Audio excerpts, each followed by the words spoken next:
friends, family, and honored guests, good morning and welcome. I am Christopher Allen Bracey, Provost of the George Washington University. Members of the class of 2024 will now be represented in a procession of their peers from each school and college in the order of the school's founding. Please rise and join me in welcoming the class of 2024 of the George Washington University.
College of Arts and Sciences, led by flag bearer Annabelle Manza.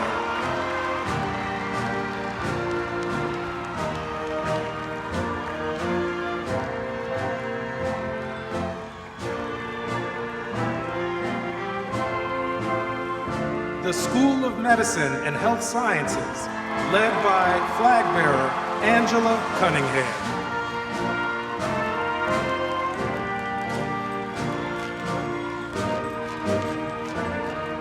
The George Washington University Law School, led by flag bearer Arjuman Syed.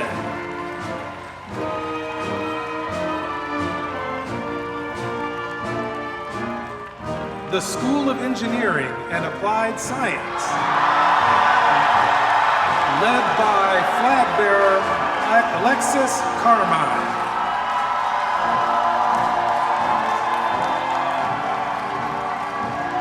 The Graduate School of Education and Human Development, led by flag bearer Cole Godin.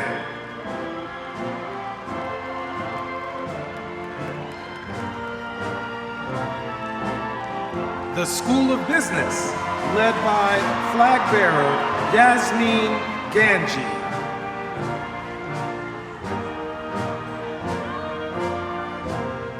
The Elliott School of International Affairs, led by flag bearer Mitchell McKnight.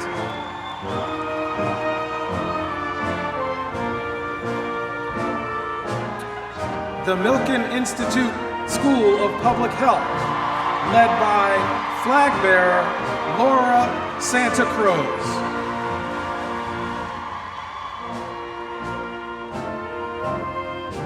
The College of Professional Studies, led by flag bearer Leticia Delgado.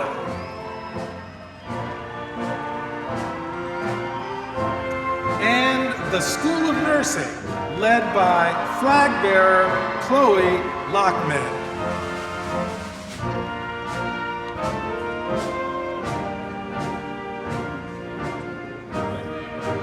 Friends, family, and honored guests, please welcome the faculty of the George Washington University.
honored guests. Please welcome the members of the George Washington University Administration, our very special honorees, the Board of Trustees, Chair Grace Spates, and President Ellen M. Granberg.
On behalf of my colleagues on stage and throughout the university, I am delighted to welcome all of you to the George Washington University's commencement on the National Mall.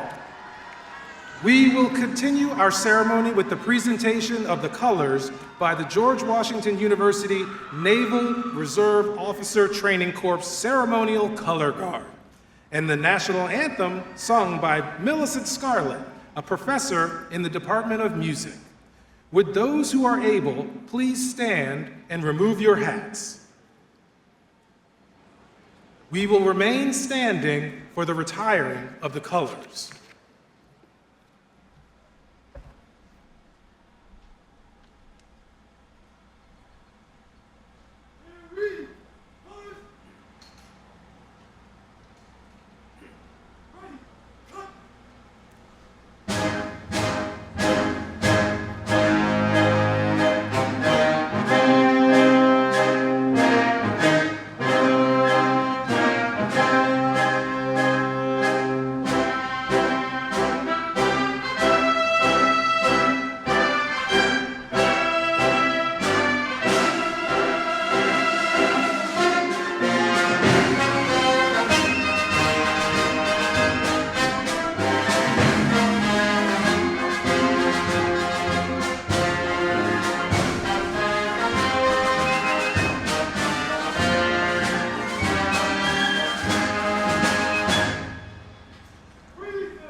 be seated.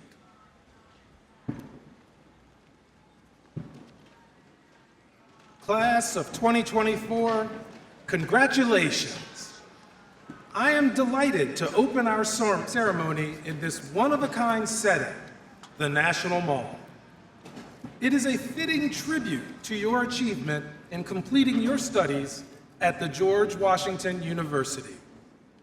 I would like to give a special recognition to all of the family members, friends, faculty, and staff who join us today and have been pillars of support for our graduates.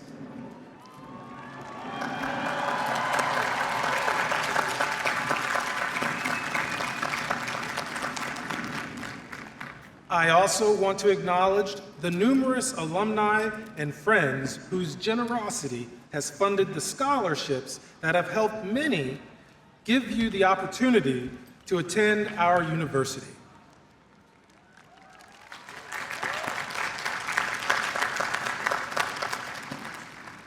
Each year at Convocation, we welcome our incoming first-year students to our academic community. In my remarks, I like to give them just a taste of what their time at GW will be like. I promise them that they will be challenged in our classrooms, research spaces, and internships. That they will meet colleagues from all around the world and will learn much from them. They will hone their passions or discover new ones, and will seek and witness and achieve academic excellence.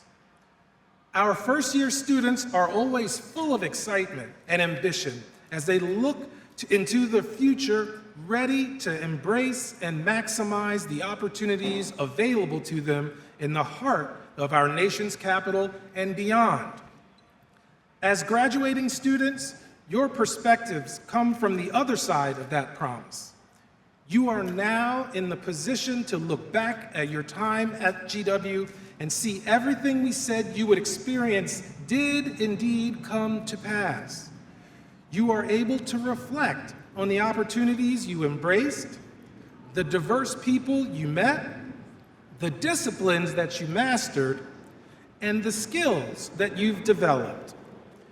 You have several years worth of learning experiences in the District of Columbia and perhaps abroad that will inform your approach to your entire future.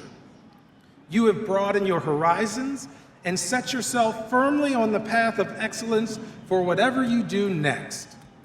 Perhaps most importantly, through your GW education, you've become a curious student of the world. You will spend the rest of your life asking questions, learning more, and tackling the world's most difficult challenges to make the world a better place. We were proud to call you students of the George Washington University, and after today, we will be proud to call you our newest class of graduates. Thank you for your lifelong commitment to this university, and congratulations.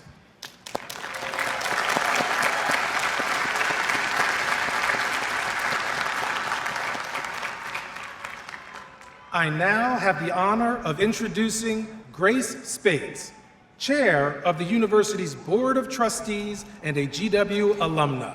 Chair Spates, the podium is yours.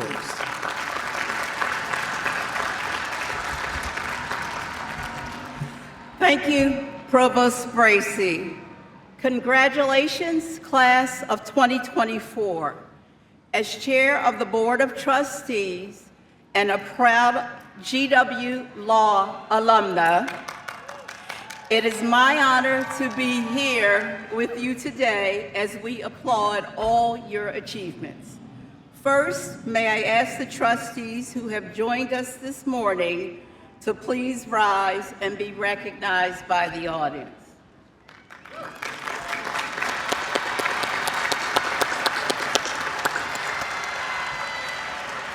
Trustees, thank you for your leadership and service to GW.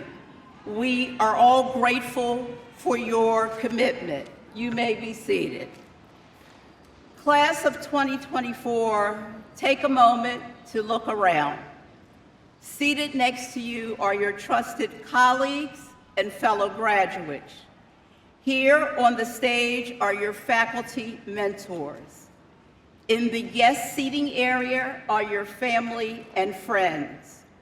All of these individuals played a critical role in guiding you on your journey of gaining knowledge, honing your skills, and becoming a leader and lifelong learner. They have challenged you, encouraged you, and brought you to this moment today. You leave GW a stronger, wiser scholar and individual who will celebrate successes and face challenges with equal confidence. You are all destined for great things. Remember that this incredible support system does not disappear after today. Your fellow graduates, faculty, family, and friends will remain with you on your journey, as will the hundreds of thousands of GW alumni around the globe. You will find a GW alumni everywhere you look. On behalf of the board and your fellow alumni, I wish you every personal and professional success as your journey continues. Congratulations.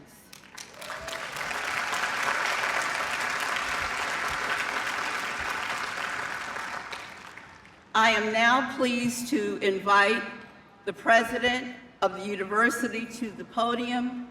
Ellen M. Granberg leads a community of faculty, students, and staff that number more than 31,000 people.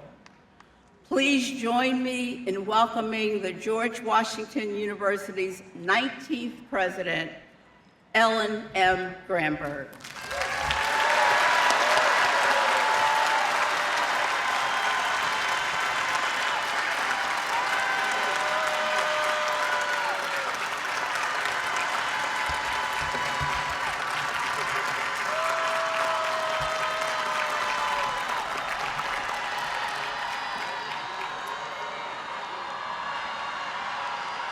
Chair Spates,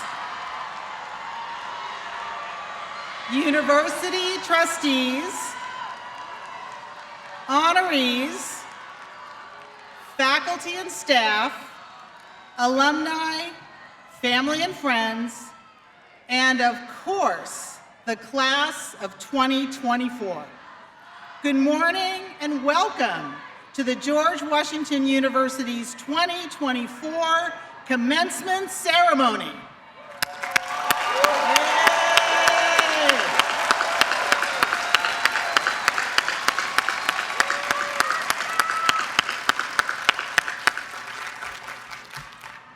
Throughout your time at GW, I know you have experienced countless only at GW moments.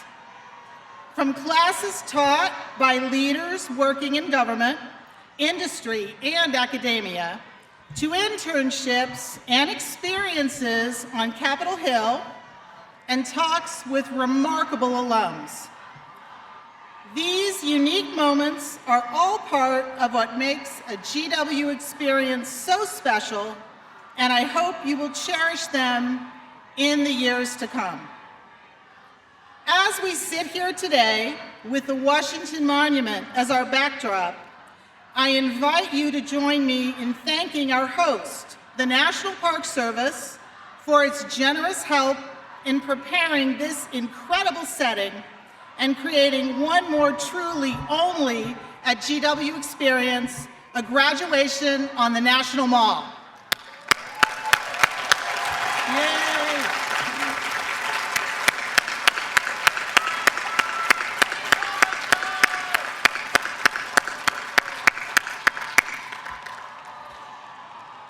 We are here today to celebrate our graduating class.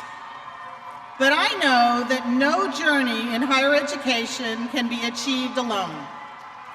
In honor of those who have motivated, mentored, and supported our graduates, I would like to continue an important commencement tradition. Will all the parents, families, and friends of the class of 2024 please rise to accept our congratulations and our thanks.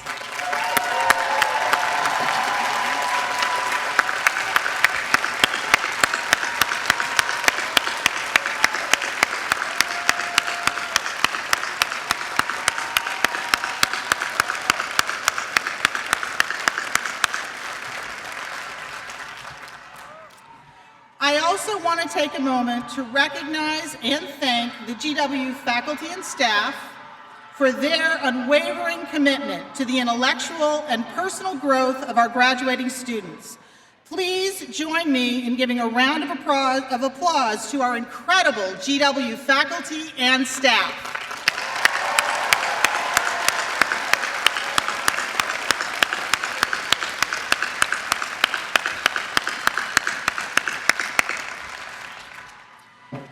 Graduating class of 2024, your successes are many and varied, but you all exemplify the very best of the George Washington University. As your degrees are conferred today, I hope you each feel an immense sense of pride and accomplishment. You have earned it. On behalf of the George Washington University, please accept my sincerest congratulations. It is now my pleasure to introduce Maxwell Gokala Wynn, class of 2016 and president of the GW Alumni Association.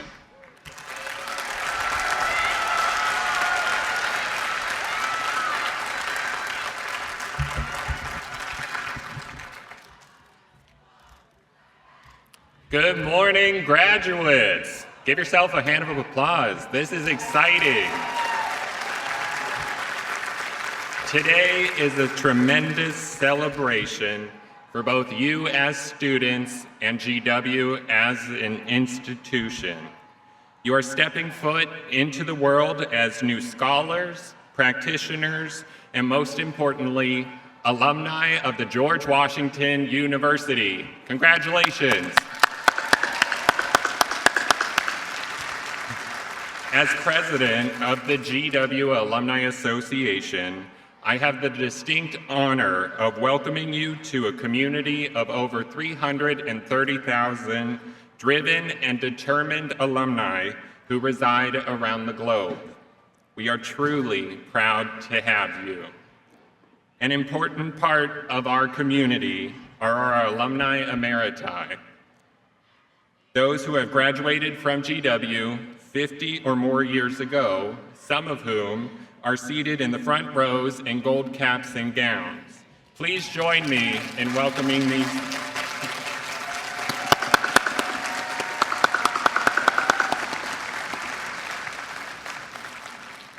Now, I heard some of you talking about truly only at GW moments. Well, if you ask me, this is a pretty incredible one. If you asked if I would be up here as GWAA president giving a speech to new graduates on the National Mall, I would have said you were crazy. But here we are, sharing in this truly unique experience together.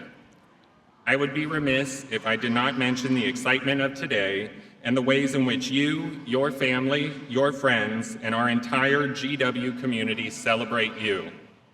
When I was a student, I was profoundly supported by a group of cheerleaders who rooted for me along the way. Some of them from near and far, and others I am proud to still call my mentors. Special shout out to my husband and my family who are watching on the live stream. I recently heard a quote by George Washington that spoke to the power of deeds, not words. This sentiment drives my speech for today and the next year of my presidency. They say that when one door closes, another door opens. Today, I am proud to share that that sentiment is true. Your time as students is reaching its close, but your time as alumni of GW is just beginning. As new alumni, I ask that you take the time to get involved and help to support new and returning students of GW. Our Alumni Association is full of individuals who are truly working to make the world a better place through advancements in science, education, foreign affairs, and community activism. As new alumni, you hold a unique perspective in helping to bridge our community to prospective and current students. Your engagement with our community allows GW to grow in outreach and impact, all while forging new friendships that may last a lifetime. As our institution continues to evolve in this new century, I hope that you will aid in upholding the conversation with mutual respect and a willingness to grow. While we grow, our community needs you to read our newsletters, share your insight, mentor our students, attend events, and give your time to GW. Please also make sure your friends do the same. On behalf of the entire alumni community, congratulations and welcome to our Alumni Association. Congratulations, class of 2024.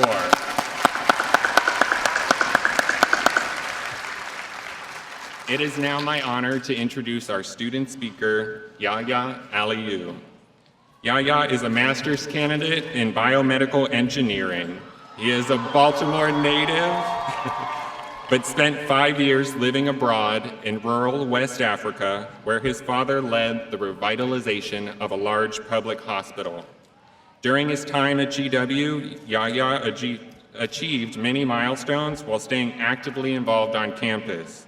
Some of his accomplishments and experiences include co-founding a nonprofit dedicated to promoting entrepreneurship among students, coaching the GW Men's Club soccer team, president of the South Hall Residential Hall Association, participating in venture competitions, overseeing technical operations for a medical practice and consultancy, and interning at the White House under the Office of the Chief Statistician of the United States.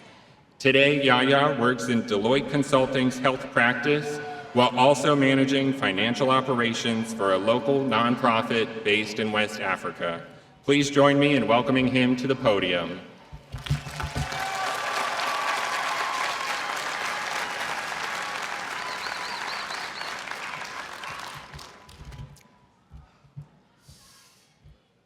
Sunshine and rainbows today, huh? Thanks, Max, for that very much undeserved introduction. Distinguished parents, loved ones, faculty and staff, and my fellow graduates of the class of 2024, welcome to commencement on the National Mall. We made it.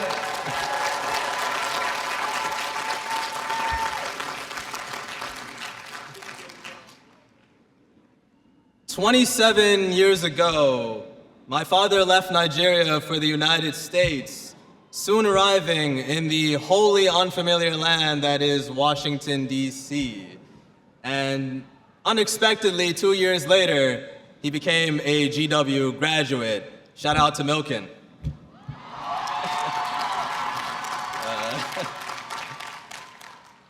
When the time came for me to apply to college, my father's stance was simple. I was free to apply to whichever universities I so desired, so long as GW was one of them. And seeing as I'm standing at this podium today, I'm beginning to think I should listen to him more often. As I stand here today, I cast my eyes upon an incredibly diverse collection of motivated individuals. And by diverse, I by no means refer to cultural or national background alone. Whether it be the academic disciplines we represent, the ideological sympathies we maintain, or the number of assignments turned in at 11:59, we are all unique and different. Maybe not on that last part. The single unifying factor we all share, however, is the pursuit of higher learning here at GW. We will depart with degrees across the myriad disciplines, history or physics, international affairs or medicine, you name it, GW has it. We live in times, however, in which the value proposition of higher education seems increasingly only ever discussed in terms of improved earning power. And today, more than ever, I feel it critical to rectify that sentiment. After all, universities do not exist to maintain monopolies on knowledge and create privileged persons. They exist to provide safe and rigorous spaces of intellectual inquiry. They exist to craft minds liberated of the shackles of ignorance and prejudice. They exist to amass and uplift people of all backgrounds for that common dream of furthering humanity. And from Plato's academies of yore to the premier research institution that GW is today, this mission has remained unchanging. In our increasingly globalized and interconnected world, however, we are today more aware than ever of the innumerable diversities, uncertainties, and complex realities here and everywhere. And a complex reality is hard to grasp for all of us. However, we cannot resort to abandoning nuance and painting the world black and white. Such simplifications have yielded innumerable tragedies throughout history, and I need not cite examples. Nothing is more dangerous than being too set in our own simple and rigid thinking. Speaking here on the National Mall today is an incredible privilege, and given the context of the times we find ourselves in, I cannot help but recall the words of the late Reverend Martin Luther King Jr., who just over 60 years ago today similarly spoke on this very National Mall. And I quote, "If we are to have peace on earth, our loyalties must become ecumenical rather than sectional. Our loyalties must transcend our race, our tribe, our class, and our nation. And this means we must develop a world perspective. We must come to see that the end we seek is a society at peace with itself, a society that can live with its conscience." Coincidentally, the greatest value that higher learning education affords is that it cultivates our minds, teaching us to reflect deeply. A clear vehicle for developing a world perspective, if I say so myself. We shall go on to become attorneys and accountants, teachers and historians, physicians and politicians. Higher learning and the reflective faculties it cultivates within us is more important than ever. A bigger payday is but a fraction of that value.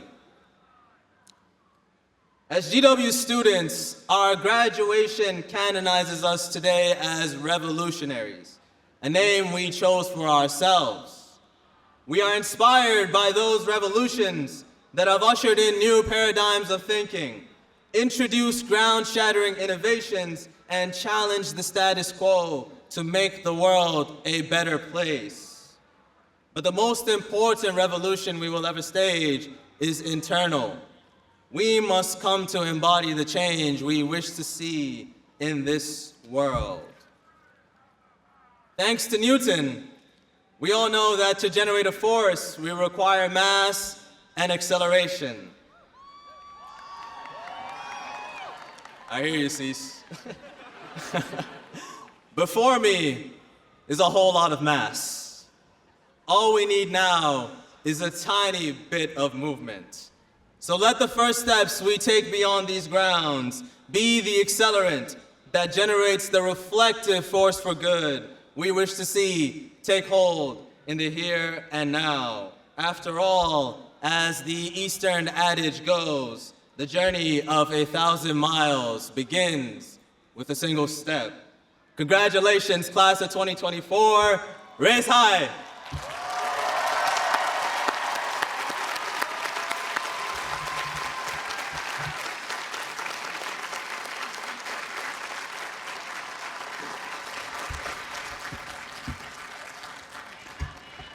Thank you, Yaya, for those inspirational words. President Granberg will now recognize honorees and confer the honorary degrees.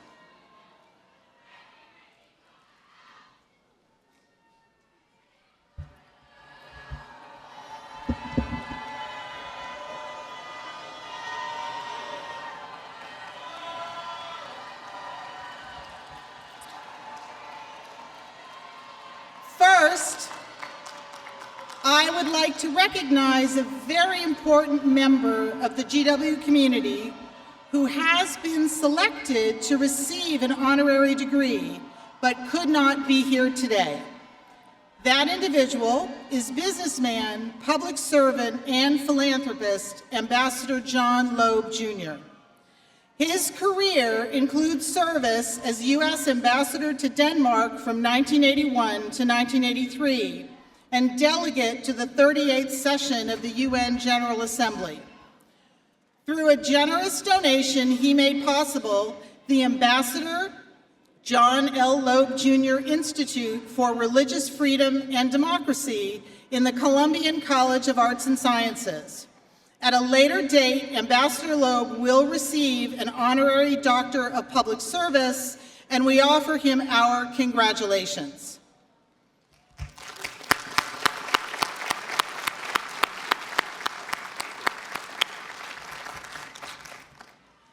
Now we move on to the conferral of honorary degrees. The first recipient of an honorary degree this morning will be introduced by Fernando Munoz Dominguez. Fernando is an Ecuadorian lawyer who received his law degree from the Catholic University of Santiago de Guayaquil. While in law school, he was president of the Law Students Association and a teacher's assistant. He has professional experience in the legal, public, and private sectors, and today he graduates from GW Law with an LLM in International Environmental Law. Fernando.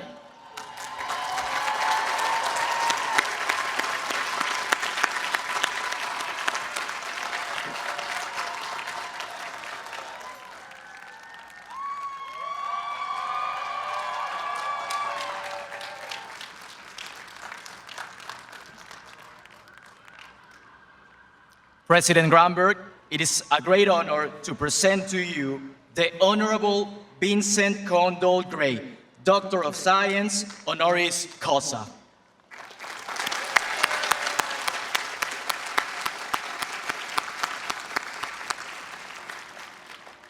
Vincent Gray has been a remarkable and steadfast advocate for the residents of his hometown, Washington, D.C., for more than 50 years.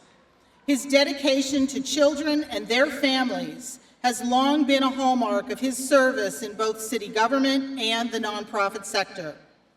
While earning a degree in clinical psychology at the George Washington University, Mr. Gray broke racial barriers, becoming the first Black student admitted to the GW fraternity system.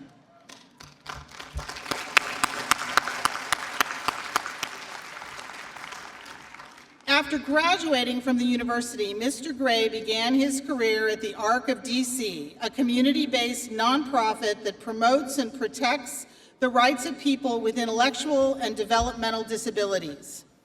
At the ARC, he successfully advocated for innovative policy initiatives and led efforts to close a mental health institution after it was exposed for poor conditions and abusive residents. In 1991, Mr. Gray was appointed to serve as the director of the DC Department of Human Services. In that role, he oversaw public health, social services, mental health services, and healthcare finance for the city. 3 years later, he became the founding executive director of Covenant House Washington, an international faith-based organization dedicated to serving homeless and at-risk youth. Mr. Gray's commitment to his community and the residents of Ward 7 inspired his first successful campaign for elected office to the DC Council in 2004. As a council member, he chaired a special committee on the prevention of youth violence and created an institute to provide assistance to HIV/AIDS service providers. 2 years later, Mr. Gray was elected chairman of the council with an overwhelming 98% of the vote. His platform, One City, focused on uniting Washington's diverse racial and economic populations. As chairman, Mr. Gray championed efforts to reform DC public schools and to improve the council's operations, transparency, and oversight.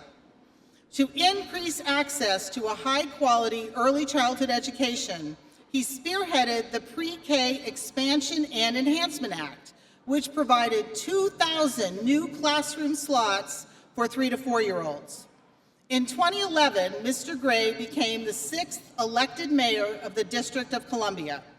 During his tenure, he prioritized restoring fiscal responsibility to city government, creating jobs and boosting economic development, providing a quality public education to all district children, and building safe communities. More than half a century after he began, Mr. Gray continues to give back to his hometown. In 2016, he was again elected to represent his home ward on the DC Council. As chair of its Committee on Health, he worked to make possible a new and much-needed state-of-the-art healthcare system, the Cedar Hill Regional Medical Center, GW Health, in Southeast DC. The George Washington University is extremely proud to count Mr. Gray as an alumnus and to laud his exceptional achievements in service to our nation's capital and its residents.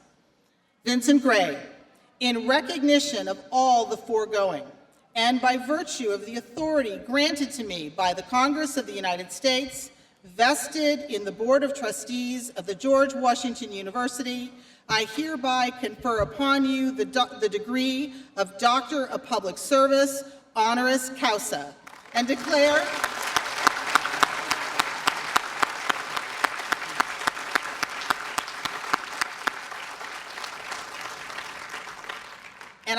you fully entitled to all of its rights, honors, privileges, and responsibilities.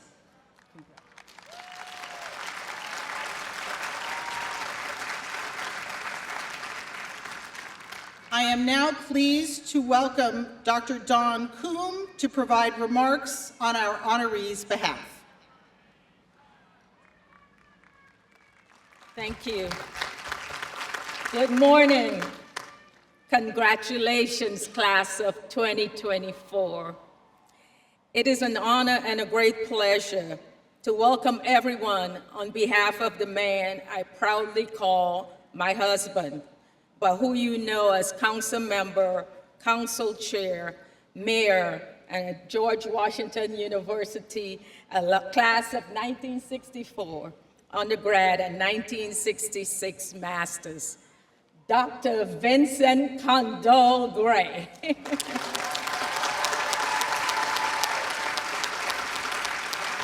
Vince graciously thanks GW student body, faculty, President Grantberg, and Board of Trustees for this honor. On myself, your children, Carlos, Johnny's, your friends, also would like to thank everyone. One of our favorite ways to relax is to sit together and talk, sometimes for hours, allowing our thoughts to wander about topics past, present, and future. One day we were discussing our regrets, and Vince said that his only regret was not getting a doctorate. I replied, it's never too late. And then the conversation moved on to something else. Maybe how many cars were coming down Branch Avenue. Well, to my surprise, the next day, Vince reached out to the then president of GW to inquire about enrolling into a doctorate program. And at once, he began making plans to fit academics into his already full workload, representing Ward 7 on the DC Council and chairing the Committee on Health. Sadly, COVID raised its ugly head, and like so many of us, his plans had to be put on hold. A year later, Vince was invited to bring the program virtually. That's where my support ended. Vince knows how to use a cell phone, but beyond that, his relationship with technology is rocky at best. Trust me, a year of legislative meetings on Zoom proved that Vincent C. Gray was not going to earn a doctorate degree as a virtual student. So we accepted that dream had to wait. And now, here we are today.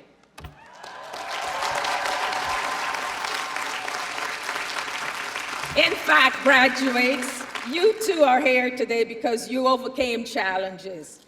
I did my doctorate course and defended my dissertation pregnant and with a newborn baby almost 30 years ago. Many of us make sacrifices, overcome hardships and setbacks, and then we persevere.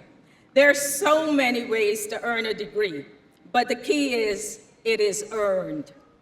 That takes hard work, sacrifice, and the willingness to risk setbacks, if not failure. No one finds success in a straight line. We take a few steps forward, round an unforeseen turn, maybe take a step backwards, but always keep our eyes on the prize and move forward. That got you here today, and that has brought Vince here today.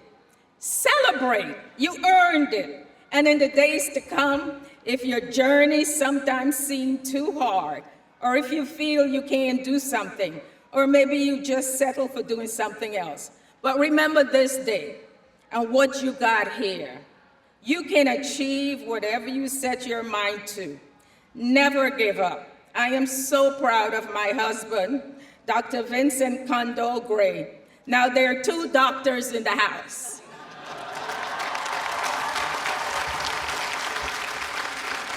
George Washington University, thank you for making Vince's deferred dream a reality today.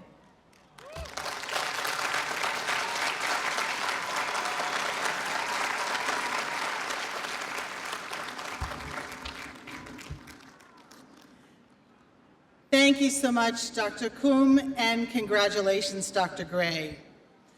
Our second honorary degree recipient will be introduced by Samyuta Rajesh, who is graduating with a bachelor's degree in international affairs with a concentration in international development and a minor in journalism and mass communication.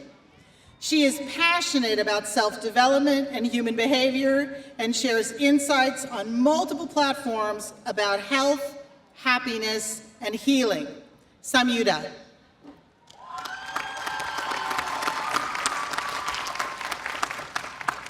Thank you. President Granberg, I am honored to present to you Jonathan Ledecky, Doctor of Public Service, honoris causa.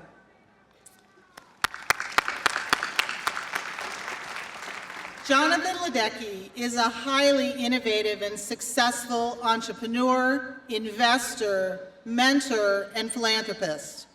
The son of a Czech immigrant father who started life in America as a dishwasher, Mr. Ledecky attended Harvard College, where he studied government and graduated with honors. He went on to earn a Master of Business Administration degree from the Harvard Business School. In Washington, D.C. in 1994, Mr. Ledecky founded an office supply company called U.S. Office Products. In record time, just 3 years, the company went from a startup to the Fortune 500 with annual sales of nearly $4 billion. The company owned mailboxes, etc., now called the UPS Store, and distributed Starbucks coffee to offices nationwide. For his accomplishments, Mr. Ledecky was named the NASDAQ CEO of the Year and the International Franchise Association's Free Enterprise Award winner. Mr. Ledecky has since lent his considerable business acumen and experience to companies nationwide as an investor and mentor to emerging growth companies and their founders. He has served on more than 20 public company boards and has helped raise over $25 billion in financing for those companies. He has also led leadership positions on the National Commission on Entrepreneurship and the U.S. Chamber of Commerce. A longtime sports enthusiast, Mr. Ledecky in 1999 became the co-owner of the Washington Capitals, the Washington Wizards, and the Washington Mystics. After relinquishing those in 2014, Mr. Ledecky became co-owner of the National Hockey League's New York Islanders and the American Hockey League's Bridgeport Islanders. On top of his many business ventures and advisory roles, Mr. Ledecky is a generous philanthropist. In 1997, he started a foundation dedicated to the education of underprivileged children. The foundation provided grants to over 100 organizations serving children and young adults in the DMV region while helping to open and support independent schools for inner-city students in Washington, New York, and Boston. Mr. Ledecky has been a trustee of the U.S. Olympic and Paralympic Foundation, an organization he knows firsthand through his niece, 10-time Olympic medalist Katie Ledecky.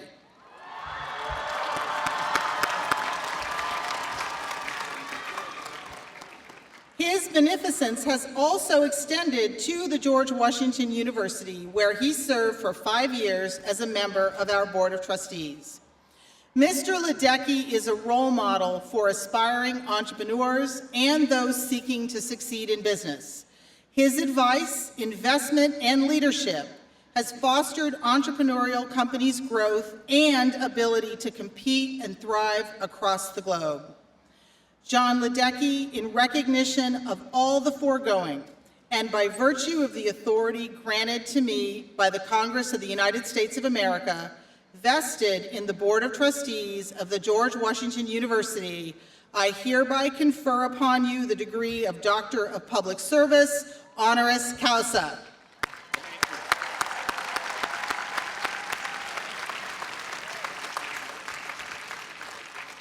I declare you fully entitled to all of its rights, honors, privileges, and responsibilities.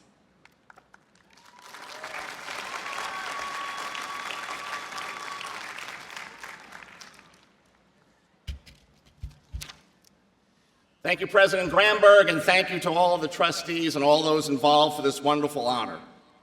As someone who never made it off the wait list for the George Washington Law School in 1979, I now have the best of both worlds, a Harvard education and a GW degree. Woo!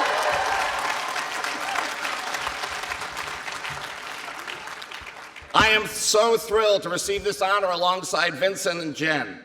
Vincent has improved our lives through dedicated service to the region for decades, and it was not discussed, he helped bring baseball back to the District of Columbia. Thank you, Vincent.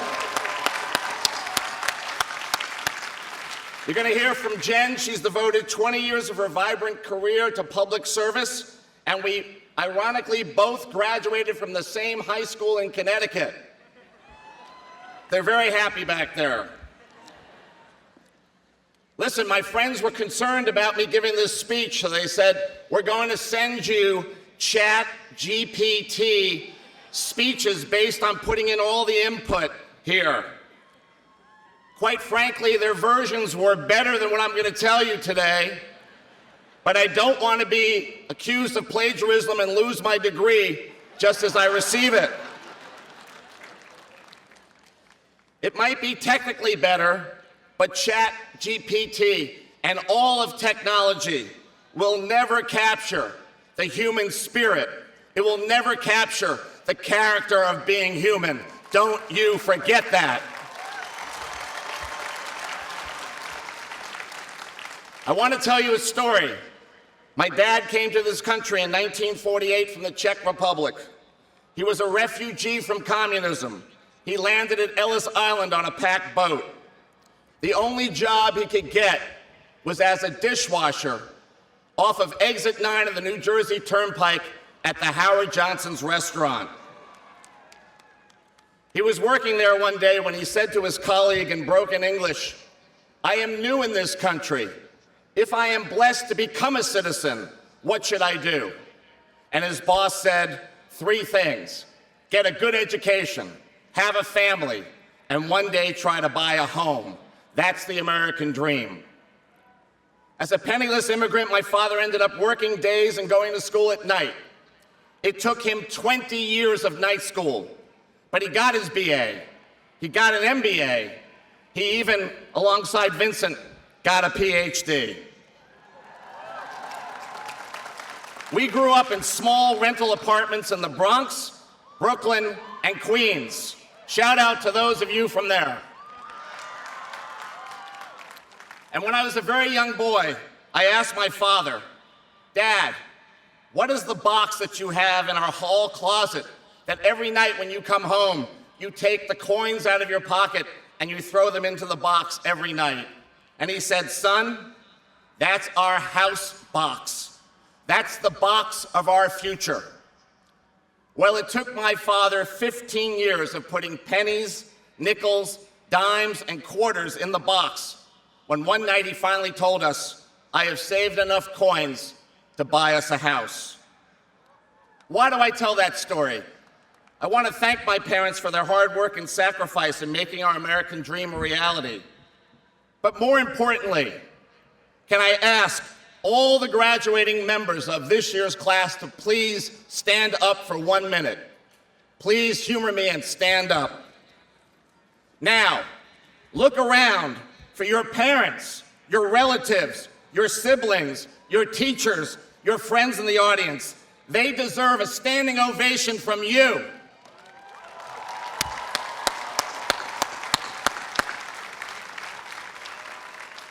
Give them that love, give them that applause for all that they've done for you in these years of your life. Let's hear it. Whoa!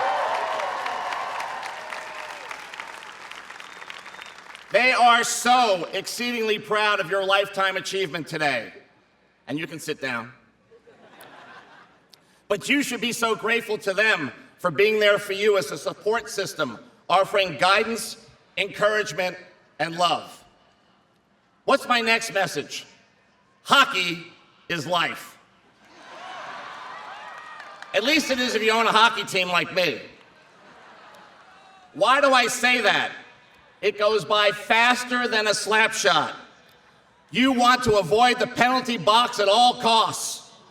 Otherwise, you need a GW lawyer.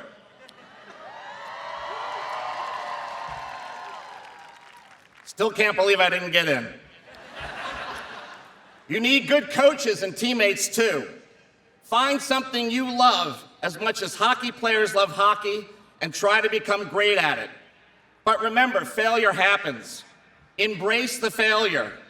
A successful hockey star making millions of dollars scores a goal only once on 10 to 15 to 20 shots that they take. Life certainly is not a straight line. The great hockey player Wayne Gretzky said, "I skate to where the puck is going, not where it's been." He also said, "You miss 100% of the shots you don't take." So remember, shoot the puck.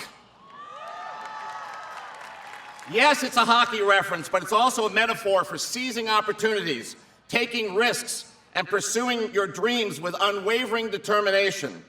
Focus on what you can do well. Never stop learning. Never give up on your dreams, even if the path seems uncertain at times. Be resilient. Give back to your community. And most importantly, be kind and be grateful. The biggest break in my long career simply came from volunteering at a community organization serving Ward 8 in the District of Columbia when I first graduated from school.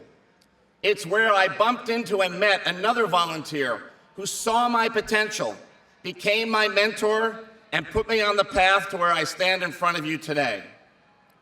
In sports, winning might be defined by hosting a championship celebration, putting up a banner, or taking home a gold medal. But I go a step further and say a sports team can win both on and off the playing field.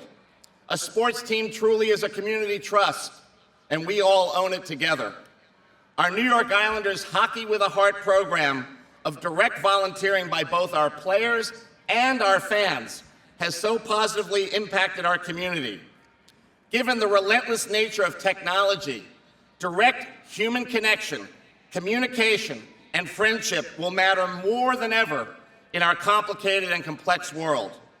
So please, please, on behalf of your parents, two things actually a parent told me. One was, Mr. Ledecky, if you're speaking today, please tell the undergraduates, call your parents next year, don't forget. So I did that. You want to stay connected with your fellow graduates, not just through text or social media, but through meaningful face-to-face interactions.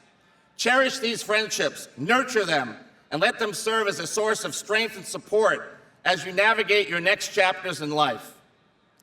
You are all graduating today from what I think is clearly one of the best educational institutions in America. You leave today among the best of the best for the world's future. As graduates of George Washington University, you are all truly winners. Yes, winners. Winners want to win. Be sure to give your own grit, determination, tenacity, and dedication to something you are passionate about in your work and in your community. You will continue to be winners by positively impacting the lives of others around you to make a true difference. I want to thank you for listening to me today. I want to thank this great university for finally giving me that sheepskin. And I want to wish you for the best of everything in your next step in the exciting journey you have ahead of you. Thank you, God bless, and God bless George Washington University.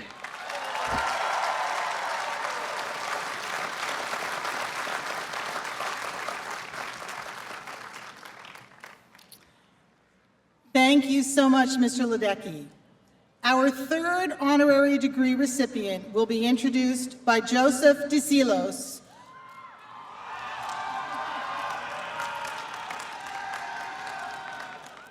Joseph is graduating with a bachelor's degree in journalism and mass communications and photojournalism. He is a visual documentarian dedicated to illuminating the narratives of immigrant, queer, and intersectional communities. His craft takes myriad forms, transitioning from photojournalistic to commercial photography. Joseph.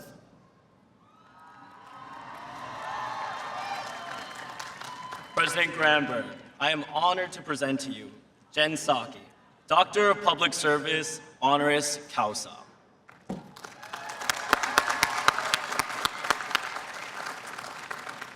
Jen Psaki is a revered public servant and journalist who has held pivotal roles in the highest echelons of government. A native of Connecticut and a graduate of the College of William and Mary, Ms. Psaki began her career working on national and state political campaigns across the country, quickly rising to serve in senior communications roles. Ms. Psaki is a trusted and long-time advisor to President Barack Obama, first serving as traveling press secretary for his first long-shot presidential campaign in 2008. She went on to hold myriad top communications roles in the Obama administration, including White House Communications Director, Deputy Press Secretary, and State Department spokesperson, which entailed traveling the world with Secretary of State John Kerry. She became the public face of the executive branch in 2021 when President Joe Biden tapped her to serve as the nation's 34th White House press secretary. Ms. Psaki's performance earned widespread praise for the candor, transparency, intellect, and wit that she brought to the role. The Associated Press lauded Ms. Psaki as a press secretary who dug deep into policy, seeking an understanding that goes far beyond talking points, while Vogue magazine extolled her mixture of warmth, humor, intelligence, and edge. Ms. Psaki now draws on her extensive experience as a political insider to inform the American public as the host of MSNBC's popular twice-weekly program, Inside with Jen Psaki. Through insightful analysis and thought-provoking interviews, she provides vital context to the most pressing political issues of the day. Ms. Psaki also provides expert commentary across all of MSNBC's flagship programs and is a principled voice in the network's primetime coverage of major political events. She regularly contributes to NBC News programming, including Meet the Press. Many of her top roles, on top of her many roles in front of the camera, Ms. Psaki has authored a new and highly anticipated book, Say More: Lessons from Work, the White House, and the World. In it, she shares what she has learned on her path to the White House and beyond, and imparts wisdom on effective communications for any situation.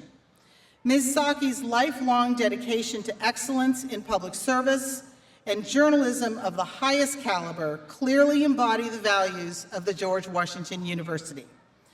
Jen Psaki, in recognition of all the foregoing, and by virtue of the authority granted to me by the Congress of the United States of America, vested in the Board of Trustees of the George Washington University, I hereby confer on you the degree of Doctor of Public Service, honoris causa, and declare you fully entitled to all its rights, honors, privileges, and responsibilities.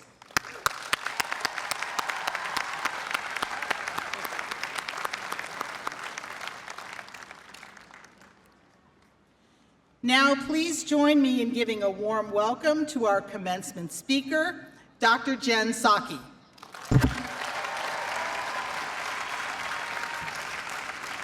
Hi, everyone. Thank you, President Granberg, and thank you to Chair Spates, Provost Bracey, and all of the professors and faculty, the mentors, the guides, the parents, the grandparents, the siblings and friends who are here today. Everyone is standing on your shoulders as they're receiving their degrees. And to Councilmember Gray and John Ledecky, I look forward to swapping with you the appropriate way to brag about our new degrees with our family members. So I'm looking forward to that after the ceremony. And most of all, congratulations to the graduating class of 2024. You did it. I mean, this is no small feat as you all are sitting out there. Congratulations.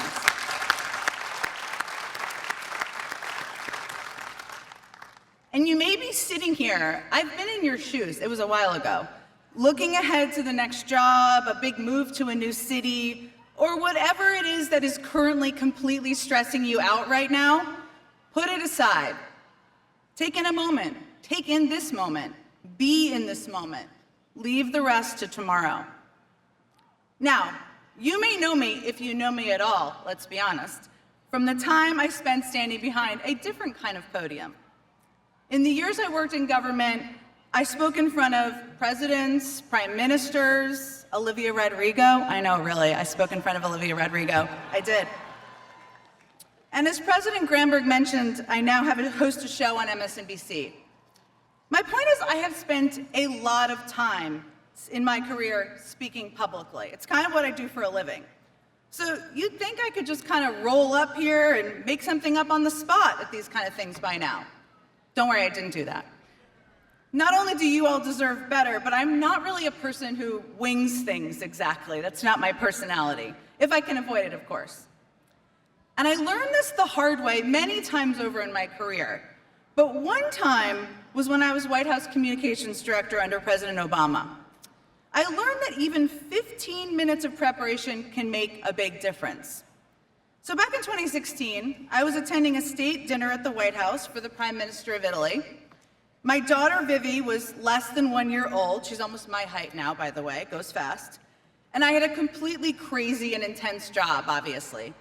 And on top of it, my amazing mother was coming as my date. Since many of you have mothers here, I know you know that dropping a pin for your mom to tell her where to meet you doesn't always work out. So just imagine where I was. So between finding a dress, making sure my husband could pick up our daughter from daycare, and making sure my mom knew how to get into the White House, no small feat, I simply didn't take a few minutes to Google the people who would be sitting at my table at dinner. Just didn't take a few minutes. When I finally sat down, I was relieved. I was there, I was at the dinner with my mom, and I struck up a conversation with the man sitting next to me. We made a little bit of small talk about being at the dinner and how beautiful it was. We talked a little bit about my job at the White House, and I asked him what he did for a living. Well, he said, I spend a lot of time in the studio. Interesting, I thought, interesting. Is he a painter, a sculptor? I mean, maybe he's a writer, maybe he's in the writing studio, how cool. It turned out he was none of those things, but he did a lot. The person sitting next to me was none other than Chance the Rapper. You know who he is. I know, you guys are all really embarrassed for me right now. This happened a long time ago, but I'm still embarrassed for myself as I tell this story. Because Chance is not only a very well-known rapper, but one of President Obama's favorites. He's also a native of his hometown of Chicago. Oh, there's a big Chicago contingent here, okay. And I would have known that if I'd spent just a little bit of time doing some research. As a side note, he could not have been more graceful about my mistake. But not everyone you meet in your lives will be. So, as you're venturing out into the world, take it from me. Don't find yourself in a position where you don't know who Chance the Rapper is, obviously. Or, since we're all in Washington and presumably some of you may stay here, make sure you can accurately identify the man who is kind of the Chance the Rapper of Washington. Chuck Schumer, of course. You know who he is. So, given that, I knew I would spend some time preparing, and I knew the first thing I needed to do was to figure out who I'm talking today, to know my audience. What makes the GW class of 2024 special? Besides the fact that clearly you're all high achievers who chose to go to college in the weird, nerdy, and mostly lovable, power-hungry city of Washington, D.C. So besides that, as I thought about it, I realized that speaking to all of you today is an especially big honor. Not just because we're here in the beautiful National Mall, and as a side note, I love William & Mary, but I graduated in a basketball stadium, so just appreciate what you all have here. I realize that most of you probably don't remember your high school graduation, the undergraduates, of course, 4 years ago, because you didn't have a high school graduation 4 years ago. 2 months before you finished high school, the world shut down because of the pandemic. You had to learn to adapt to a frightening global crisis that many adults struggled to deal with. You were cheated of all of the normal experience. And then if you feel that way, that's completely fair. You were cheated. But the thing is, you all persevered. And you've emerged stronger and with a better understanding of the world than most graduating classes before you.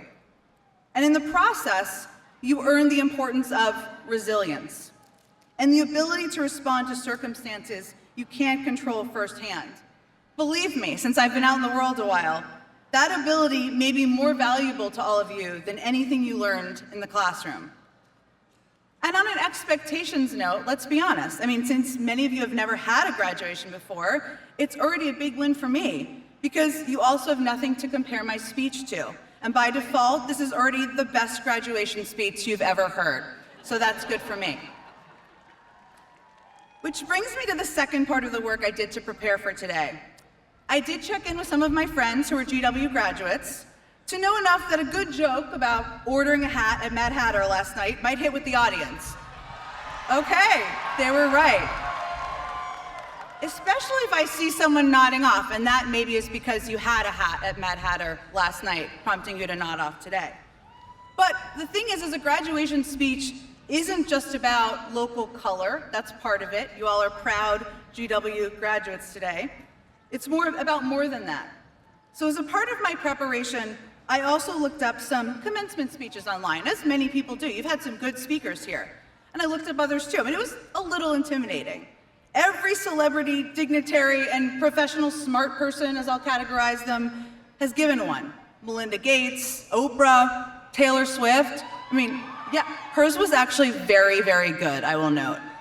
What I learned is that it's pretty difficult to come up with something that isn't cliched to say at a commencement address. I mean, of course it's important to follow your dreams. You should do that. Never give up and take risks. Do that too. You should definitely do all of those things. And if all else fails, this is my favorite. Don't be afraid to do what you're afraid of. Of course, don't be afraid to do what you're afraid of. Obviously. But that all felt pretty overdone to me.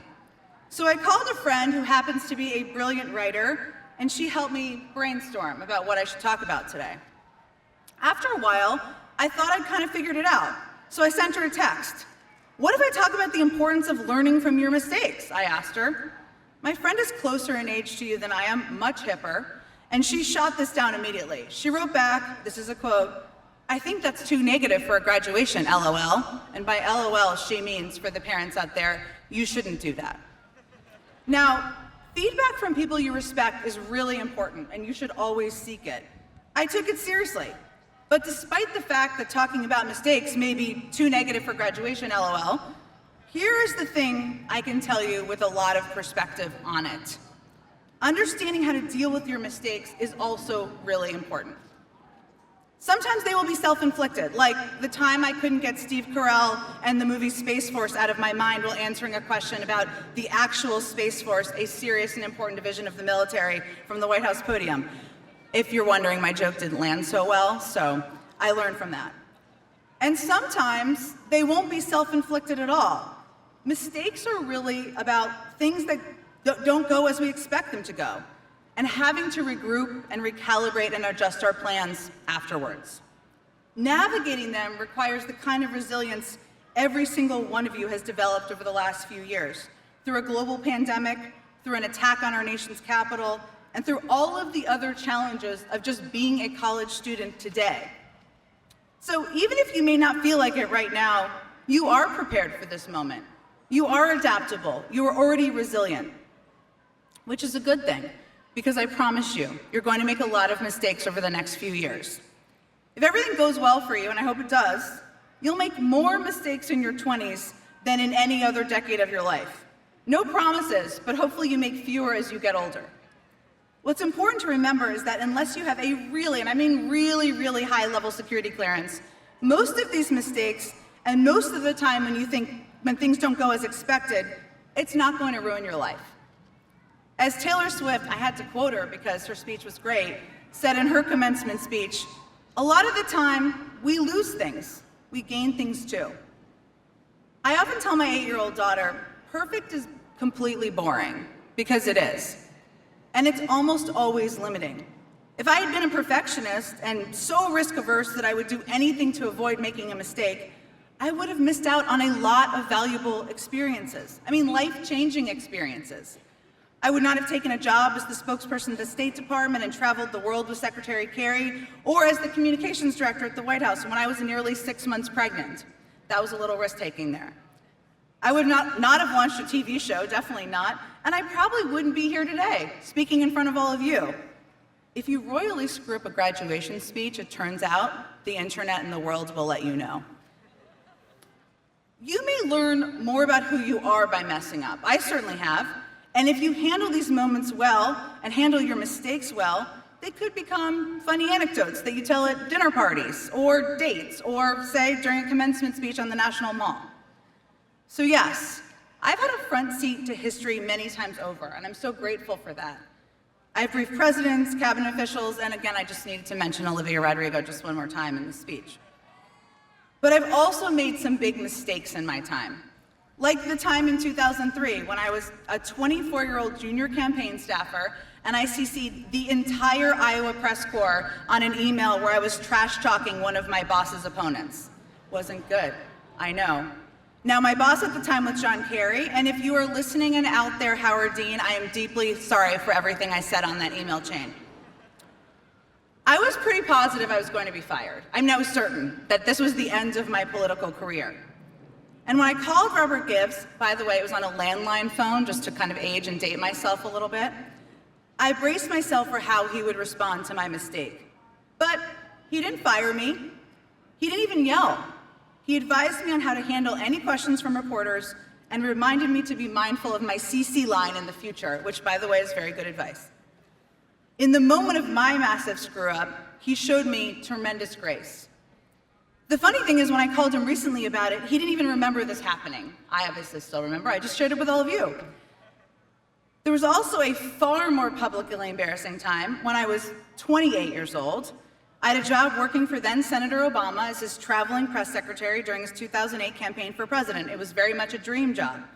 And one day on the trail, during the Oregon primary, we made a surprise visit to a big track and field meet, so Obama could meet people and shake hands and do what you do when you're a politician. As we were walking around the track, one of the members of the press corps urged me to jump over a hurdle. Now, not a metaphorical hurdle, I know we're at a graduation, a literal hurdle. Now, you may assume this reporter was just kidding around, and they probably were, but I'm kind of a competitive person, and I like a challenge. I'm also only 5'3", so it's quite impressive. Oh, thank you, short people shout out there. Okay, so it's impressive that I managed to even clear the hurdle, let's be honest. But as soon as I did, I split my pants. I know. And then I had to proceed around the entire track. Now, the student athletes in here know how big a track is. It's a quarter of a mile, which is not short.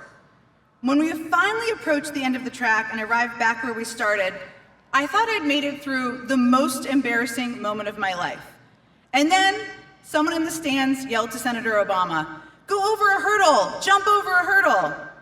Now, many of you know that he's significantly taller than me. I mean, almost a foot taller than me. And he's also more suited to hurdling than I am. You also probably know that he's wiser. The truly wise people in life learn from their own mistakes as well as from everyone else's. "I can't do that," he said. He yelled back to the crowd, egging him on, "I'll split my pants."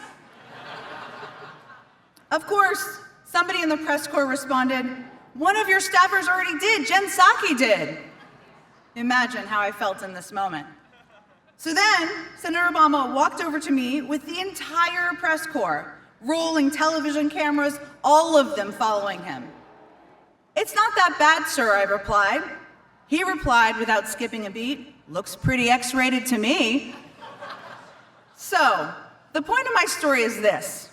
If you think something you do in the next 10 years or 15 years is so embarrassing that it will ruin your career, I want you to remember that I split my pants in front of the future leader of the free world, and he called it X-rated.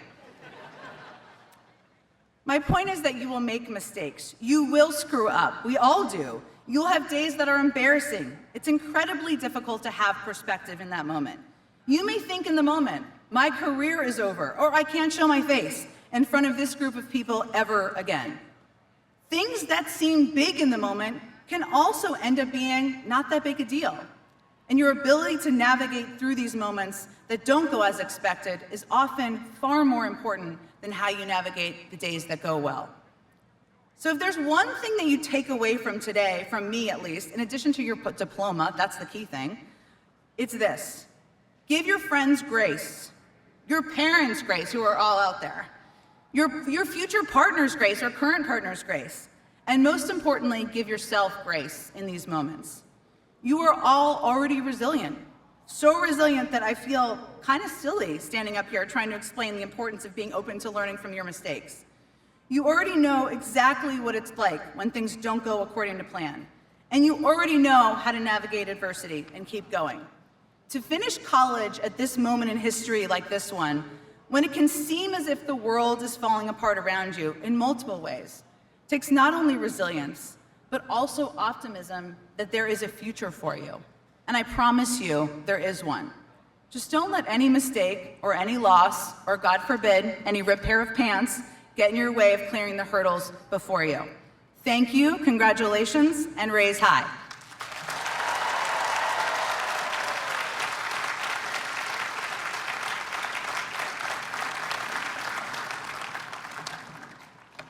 Thank you, Ms. Psaki, for those words. Class of 2024, commencement is a time to celebrate your accomplishments. It's my hope that you will do this just one stage in your educational journey as you live a life of inquiry and discovery and service. President Granberg, I invite you to offer your charge to the graduating class of 2024.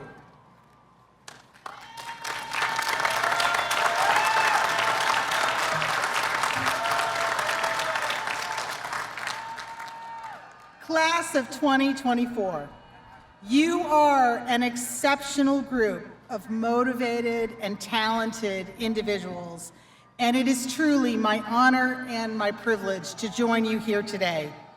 I again want to offer my sincerest congratulations on completing the requirements of your degrees. I also want to remind you that you have done so much more than fulfill these requirements and check the necessary boxes to get here. During your time at the George Washington University, you have matured intellectually, emotionally, and socially. You have engaged with your passions, discovered new interests, and uncovered the things that matter to you. Through your scholarship, you have unlocked new knowledge and ideas, and have emboldened your colleagues and teachers with your talent and your intellect. Outside of the classroom, you've succeeded in athletics, inspired us through the arts, and given back to your communities. During your time at GW, you have explored who you are and learned about the world you occupy. Today, as you prepare to embark on the next chapter of your lives, I charge you to keep alive the same passion, curiosity, and commitment you brought to and cultivated here at the George Washington University. I charge you to devote yourself to a lifetime of learning, not only in your chosen fields and careers, but also in seeking to understand the diverse experiences and perspectives you will continue to encounter. At the George Washington University, you received an education meant to prepare future leaders. Now, you are those leaders, equipped with knowledge, skills, and resources to help solve the world's most pressing challenges. I charge you to take these challenges head-on with poise and confidence. You came to GW to learn to change the world, and I have no doubt that each of you will. I charge you to develop even greater empathy and understanding in your personal and professional interactions. Whether you are in medicine, serving patients, in law, seeking justice, in the arts, creating thought-provoking experiences, in political science, studying governance and power, or in science and engineering, pursuing discovery and innovation. No matter your discipline, I charge you to continue to uplift communities and serve the public good. Above all, I charge you to live a life of meaning and purpose. Class of 2024, I know that you will continue to bring distinction not only to yourselves, but also to your families, friends, and communities. As you enter the world, know that the entire GW community stands behind you. Class of 2024, it is my honor to welcome you now as our newest GW alumni. Congratulations.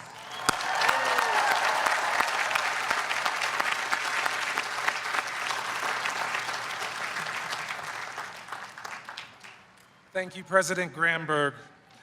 Now, the president of the university will confer the bachelor's, master's, doctoral, and professional degrees. I ask the deans to rise and come forward in the order of the founding of their schools. Candidates, as your dean announces degrees from your college or school, please rise and remain standing until all of the degrees of the university are called. For degrees in the Columbian College of Arts and Sciences, Dean Paul Walbeck. President Gramberg, it is with great pride and immense pleasure that I present the graduates of the first and largest unit at the university, the home of what we call the engaged liberal arts. Would the candidates for the following degrees please rise? Bachelor of Arts, Bachelor of Fine Arts, Bachelor of Science, Master of Arts, Master of Fine Arts, Master of Forensic Sciences, Master of Philosophy, Master of Psychology, Master of Public Administration, Master of Public Policy, Master of Science, Doctor of Philosophy, and Doctor of Psychology. These candidates have completed all requirements for the degrees indicated, and the faculty asks that the degrees be conferred.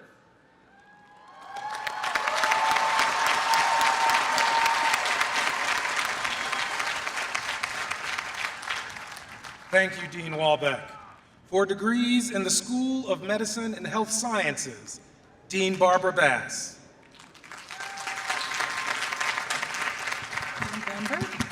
President Gramberg, it is my great pleasure to present the graduates of the School of Medicine and Health Sciences, the first medical school in our nation's capital, and the 11th oldest in the country. This year's graduation holds particular significance as we celebrate our school's bicentennial year. Will the candidates please rise?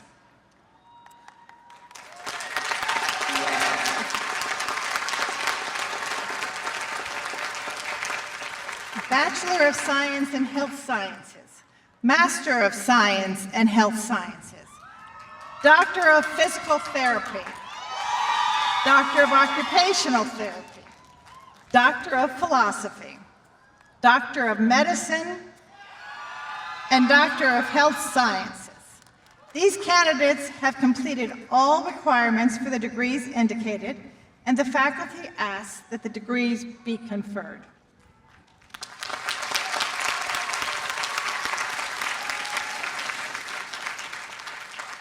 Thank you, Dr. Bass. Now for the degrees in GW Law, Dean Dana Bowen Matthew.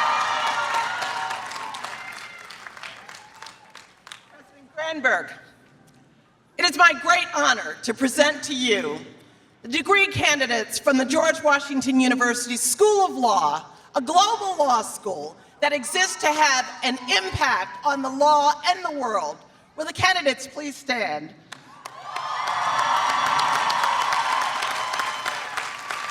These are candidates for the Masters of Studies of Law, the Juris Doctorate, Master of Laws, and the Doctor of Juridical Sciences. These candidates have completed the requirements for the degrees required, and the faculty asks that the degrees be conferred.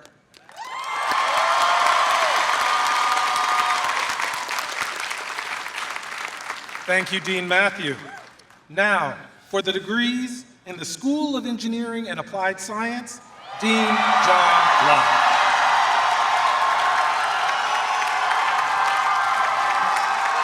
President Granberg.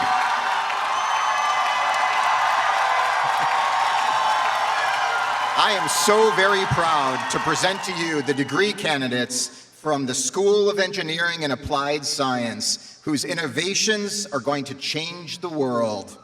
Would the candidates please rise? Applied Scientist, Bachelor of Arts, Bachelor of Science, Master of Science, Master of Engineering, Engineer, Doctor of Engineering, Doctor of Philosophy. These candidates have completed all requirements for the degrees indicated, and the faculty ask that the degrees be conferred.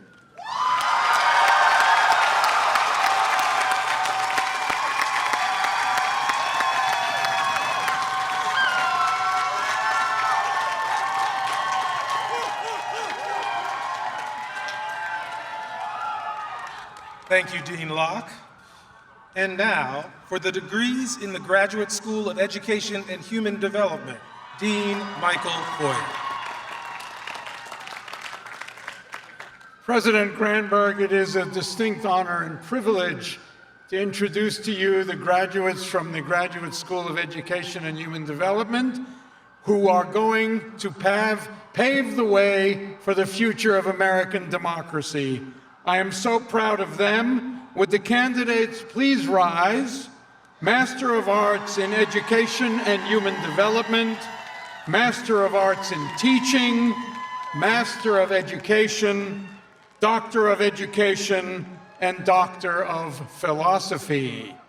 These candidates have completed the requirements, and the faculty, the greatest education faculty, ask that the degrees be conferred.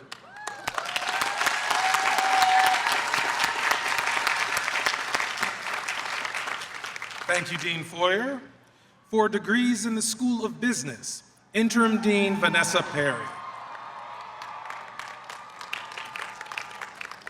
Thank you. President Granberg, I am extremely proud to present the candidates from the internationally renowned GW School of Business, known for cultivating innovative, ethical, entrepreneurial global leaders.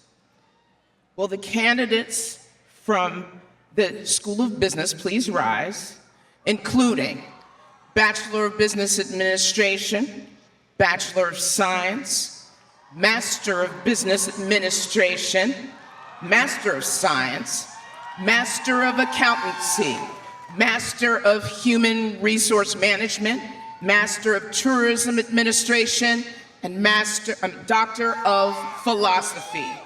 These candidates have completed all requirements for the degrees indicated, and the faculty requests that the degrees be conferred.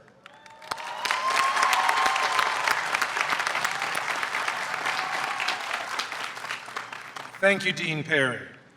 For degrees in the Elliott School of International Affairs, Dean Alyssa Ayers. President Granberg, I am so proud to represent the Elliott School of International Affairs. This academic year, we have celebrated GW's 125-year history of teaching international affairs, a legacy we proudly carry forward. We are the only School of International Affairs located between the White House and the State Department, and it is my great pleasure to present the candidates for the degrees. Would the candidates please rise? Bachelor of Arts, Bachelor of Science, Master of Arts, Master of International Policy and Practice. These candidates have completed all requirements for the degrees indicated, and the faculty asks that the degrees be conferred.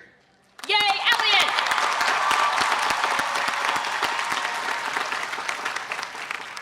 Thank you, Dean Ayers. For degrees in the Milken Institute School of Public Health, the Michael and Lori Milken Dean of Public Health, Lynn Goldman.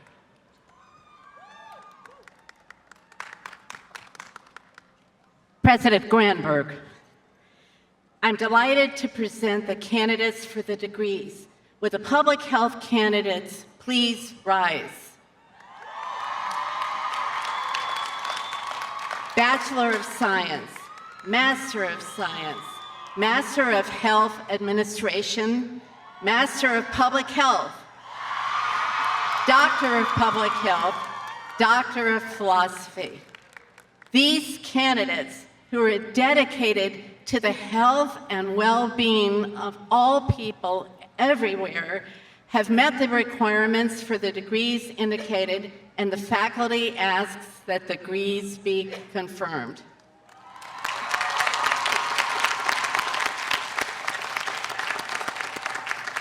Thank you, Dean Goldman. For degrees in the College of Professional Studies, Dean Liesl Riddle.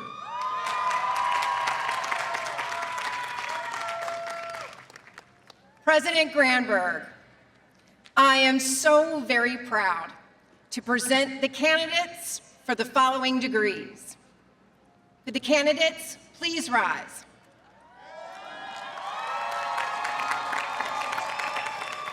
Bachelor of Professional Studies, Master of Professional Studies. These candidates have completed all the requirements for the degrees indicated and are ready to be change makers in their professions. The faculty are very proud of you, and we ask that the degrees be conferred.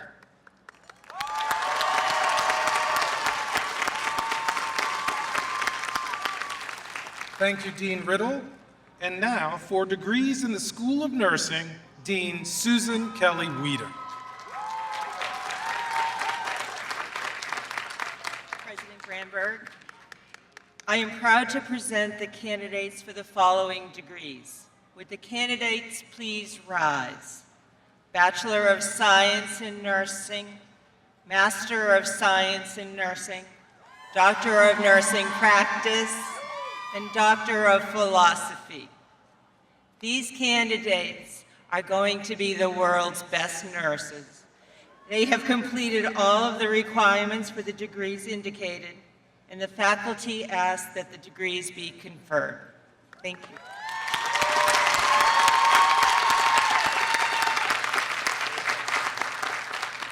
President Granberg, before you stand the candidates for bachelor's, master's, doctoral, and professional degrees of the George Washington University.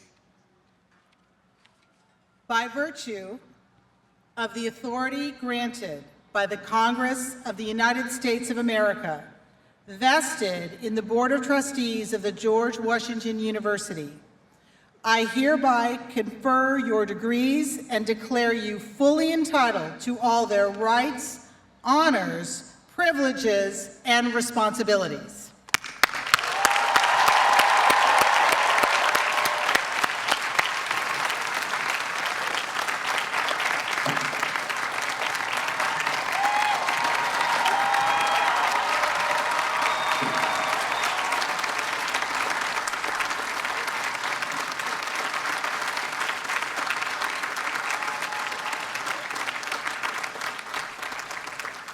Now, as a celebration of this major accomplishment and your new status as university graduates, you may now move the tassels on your caps from the right to the left.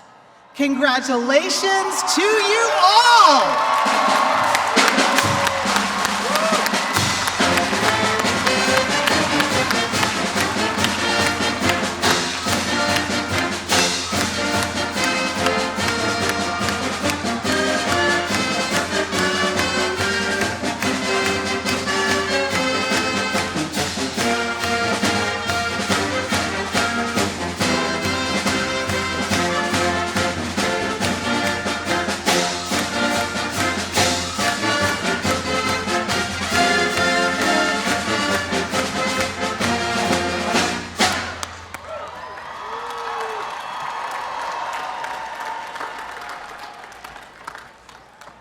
Congratulations, graduates.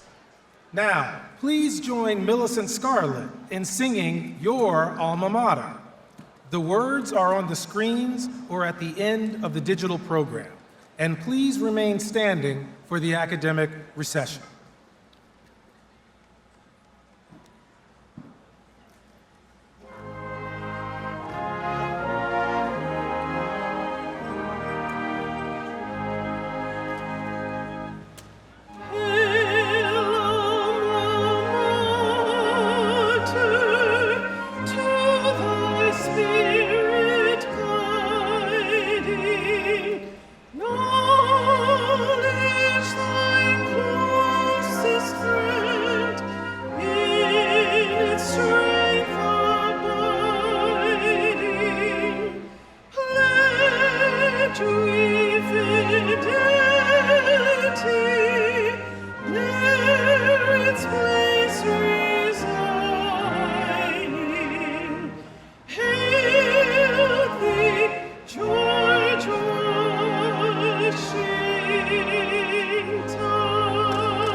Congratulations to the class of 2024. Family and friends, this concludes our ceremony. Thank you for joining us today.